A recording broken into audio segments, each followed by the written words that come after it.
Good morning, 4 minutes past 9 o'clock. It's Tuesday, October the 21st. Final hour of talkSPORT Breakfast with Arnold Clark. Get the UK's best used car deals guaranteed. I'm Jeff Stelling. Ray Parlour's with me. Coming up in the last hour of the show, former Forest Go machine Rob Earnshaw will join us to tell us if Sean Dyche is the right man to bring success to the club.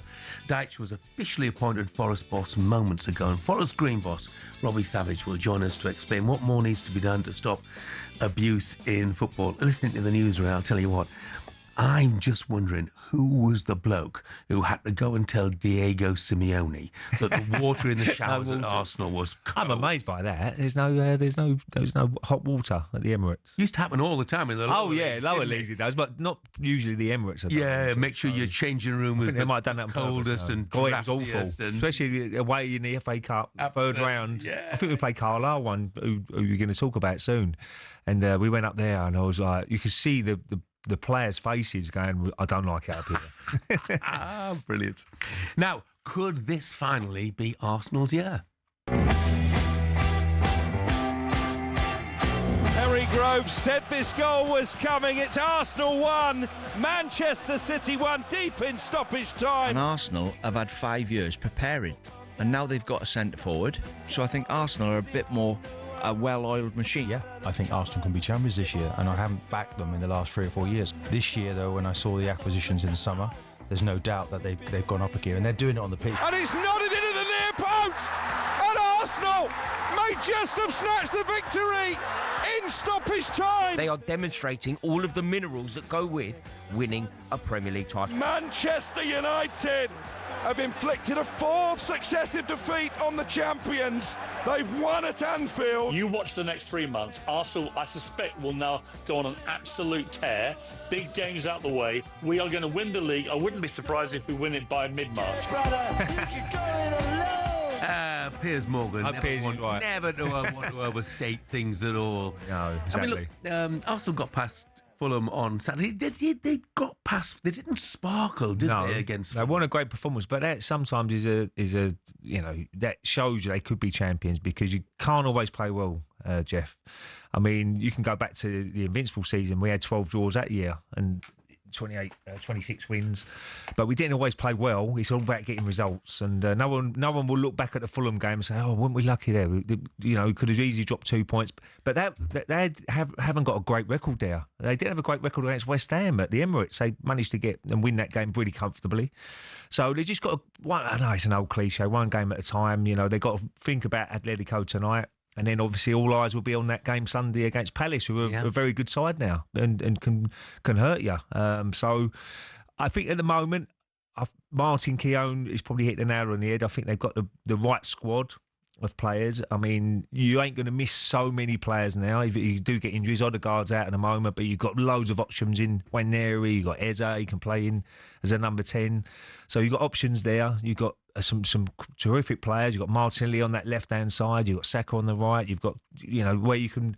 And the defence, for me, is very, very key. I mean, Skelly's... Calafori's been excellent at left back. You've got Mosquera's come in, who's a really good replace to if Gabriel is injured or Saliba, and you've got options at right back as well with Timber, who's been excellent since he's been at the club, and Ben White, and so they've got loads and loads of options now. So it's all there for them, but he's still got to do it. And the hardest trophy is always that first one as a group of players. And, they've just got to keep going at the moment and make sure they're in the hunt towards the end of the season. And that's all you can do. A lot of clean sheets as well. So key. Yeah, absolutely. 5 clean sheets, already. 1-0 to the Arsenal back in the day, Jeff, exactly. Liverpool have only got the 2 so far. So quite a contrast in that. Mikel Arteta was asked yesterday just how he feels about now being favourites for the Premier League title. The only thing that I embrace is when I see the team, the energy, the temperature, the commitment and the quality that they can deliver, that it gives me that conviction that we can go all the way. But that's it. That's just a feeling that the next day you have to prove it, the next training session you have to prove it, and nothing else, and we cannot be busy thinking about those topics. 03717 223344 is the number to call. Just how confident are Arsenal fans of winning at least the Premier League this season, and who knows, maybe the Champions League as well? Let's hear from Gaz, who's an Arsenal fan. Morning, Gaz. Morning, morning. How are you guys? Morning, Gaz. Yeah, we're good, mate. Yeah, we're good. So what do you think this season? Premier League, Champions League, both? Both is pushing it a little bit, I think. I think it will tell when we play the big guns, and if we've learned from the Liverpool game, playing Marino instead of Eze, who can break the lines, I think will be a big turning point. But hopefully Arteta has learned from it. Yeah, look, I mean, the most important thing as well is last year we struggled against Fulham away. West Ham home, you struggled the last couple of seasons. You got to beat. I know as much as you need 4 points sometimes out of the teams around you, if you can. You have to beat the smaller clubs who all raise their game when you're playing against the big sides, Liverpool's, the Chelsea's and all that. They seem to raise their game, and you still got to beat those sort of sides. So I think that's where they've improved. They're getting more results now when you have to get them, and make sure they put the pressure on Liverpool and whoever's going to be challenging, Man City and teams like that. Yeah, I think the depth has been a big key as well this year. I do think we'll get the Prem. I just don't know if other teams are a bit ahead of us in terms of the finals and semi-finals of the Champions League. Yeah. Oh, well, you need a little bit of luck in cup competitions usually. You've got to have the right players in injuries where the league doesn't lie. I mean, the most consistent team, the best team, always win the league. Gaz, what do you make of Gyökeres so far?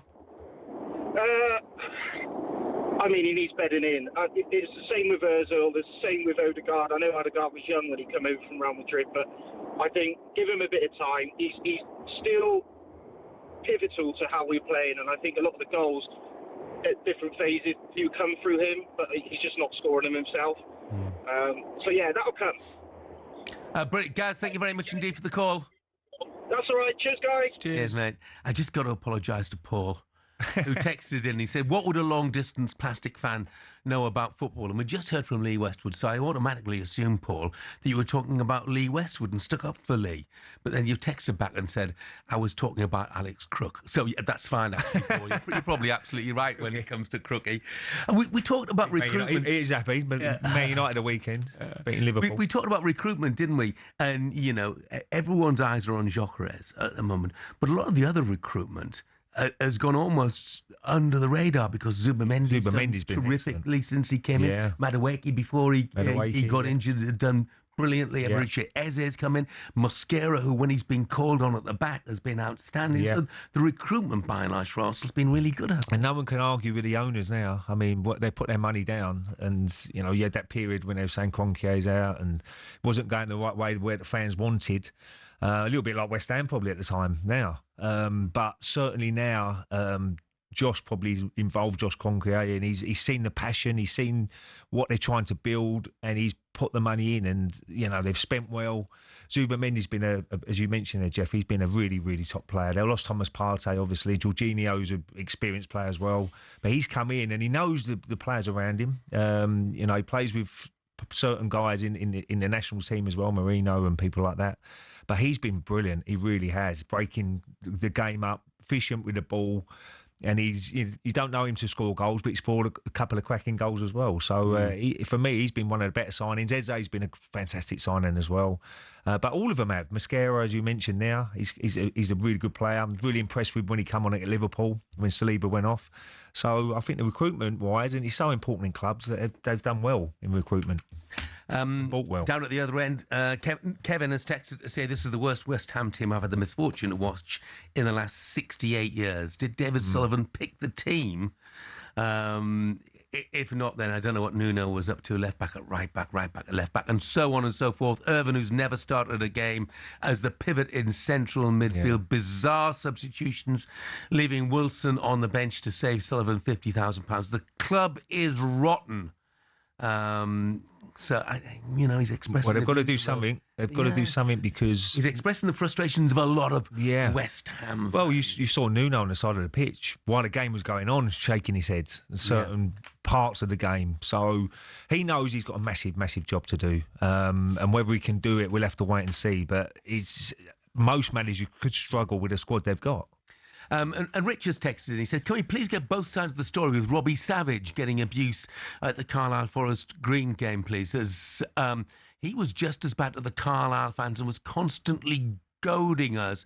He needs to stop making out all of us fans are the same. Well, we haven't heard from Robbie just yet, so let's get his side of the story. But Rich then goes on to say there are a lot of Carlisle fans who would love to come on and talk about this. Well, Rich, 03717 22 3344, give us a call and put your side of the argument. Coming up, we're going to talk about that. How can we reduce abuse in football? Is it just a part of the game that we can accept? What happens when somebody oversteps the mark? What can be done to prevent it? We'll discuss that next.